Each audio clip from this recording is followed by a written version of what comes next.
While it doesn't have cute I like the sound you make when you shut up shirt the depth you may enjoy. Day by Day Armageddon. It's written in a first-person blog style of a survivor.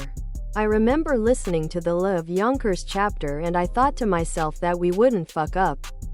Response to pandemic so bad, right? And here we are. I agree the book was amazing. It deserves an HBO series.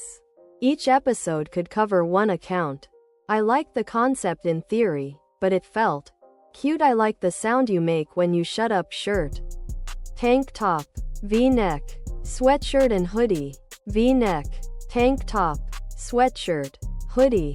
Max should have stuck with the US response. The chapters dealing with international events just felt dated and a bit racist to me.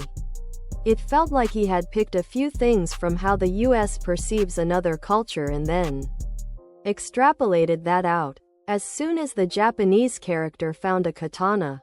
Because, of course he did. It just took cute I like the sound you make when you shut up shirts me right out. I kinda liked that part. The main character. Other product.